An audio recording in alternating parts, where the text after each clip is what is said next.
In the bustling streets of Kaduna, two men, Adebayo and Umar, crossed paths for the first time at a local wedding. Both were captivated by Zainab, the striking woman who seemed to glow in her gown.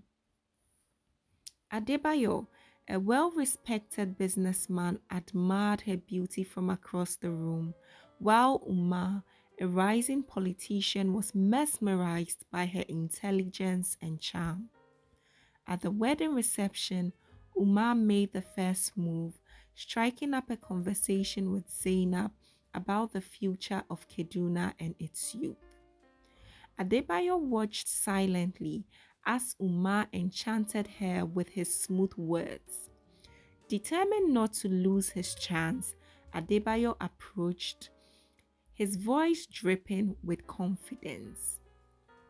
I couldn't help but overhear your conversation, Adebayo said, flashing a smile. But I think Zainab might find my perspective on business even more interesting.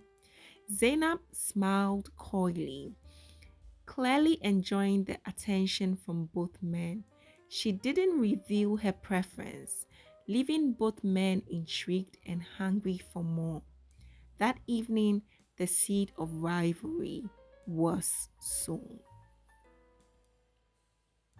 Weeks passed and Adebayo and Umar became fierce competitors for Zainab's affection. Adebayo sent her lavish gifts, designer bags, exquisite jewelry, and promises of a life of comfort.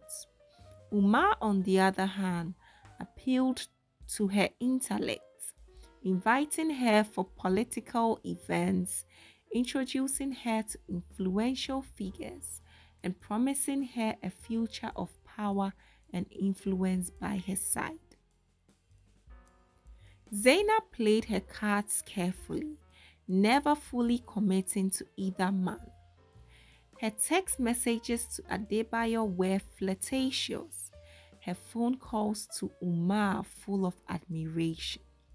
Both men, blinded by their desire to win her heart, never noticed that Zainab was carefully manipulating the situation for her own benefit.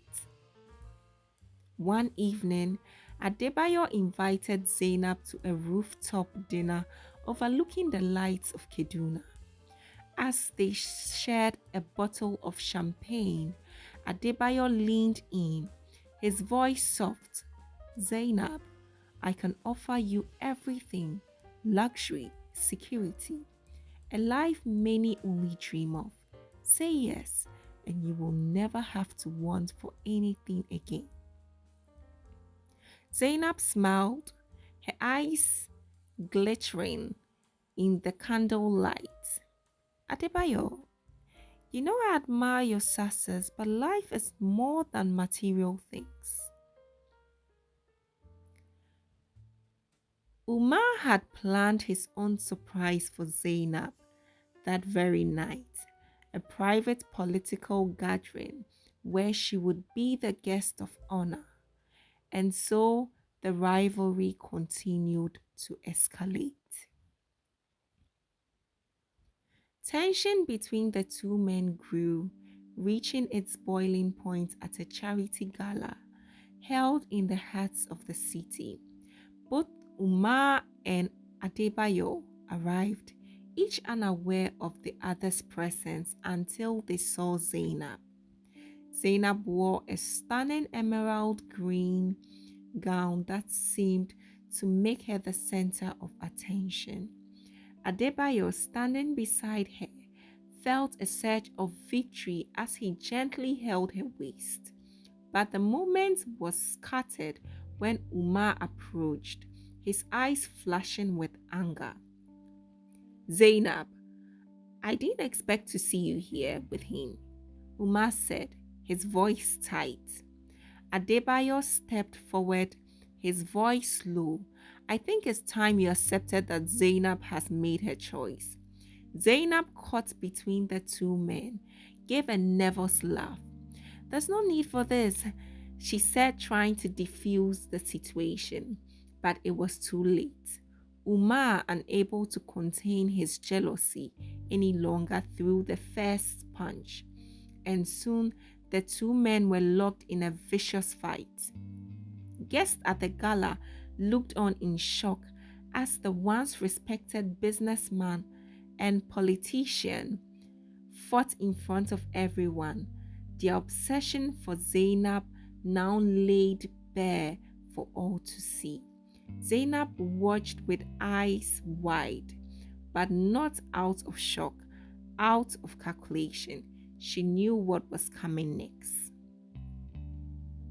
After the fight, both Adebayo and Umar found themselves in separate hospital rooms, licking their wounds, both physically and emotionally.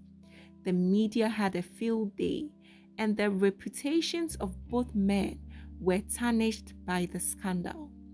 But through it all, each man still believed that Zainab would ultimately choose him. But then came the moment of truth.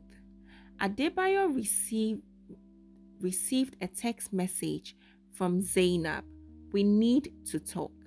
Excited, he hurried to meet her, convinced she would finally declare her love for him. Umar received the same message. He too rushed to meet Zainab, believing she would apologize for the confusion and assure him of her affection. They both arrived at Zainab's apartment at the same time, each shocked to see the other standing at her door. Before either could speak, the door swung open, and there stood Zainab, not alone, but with another man. His name was Femi, a wealthy oil tycoon from Lagos. He stood behind Zainab, his arms wrapped possessively around her waist. Zainab's eyes flicked between Adebayo and Umar, a cold smile on her lips. "I'm sorry, boys," she said, her voice smooth, "but I have made my choice."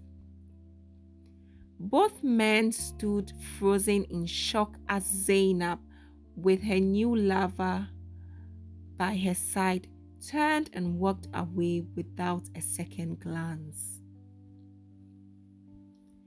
The betrayal shattered Adebayo and Umar in ways they hadn't expected.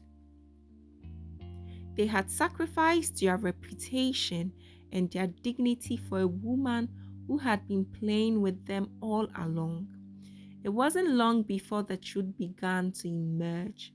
Zainab had been seeing Femi for months, using Adebayo and Umar as mere distraction while she secured her future with the oil tycoon. The city of Kaduna buzzed with the rumor and scandal, and the two men who had once been at the top of their respective fields now found themselves the laughingstock of the town. But while their careers and egos were bruised, they both gained something they hadn't expected: respect for one another. One evening, as they sat in a quiet bar in Kaduna, nursing their drinks and pain, Adebayo turned to Umar. "I guess we both are fools." Umar chuckled bitterly. "That we were, but in the end, I think Zainab did us a favor." Adebayo raised an eyebrow. "How is that?" Umar took a sip of his drink with a smile on his lips. "She showed us the kind of woman we don't need." And with that, the two men, once bitter rivals, clicked their glasses, united by the lessons they had learned. I hope you enjoyed the story. Thank you for watching. Subscribe to the channel, give us a like, and leave a comment in the comment section. Thank you for watching. Bye.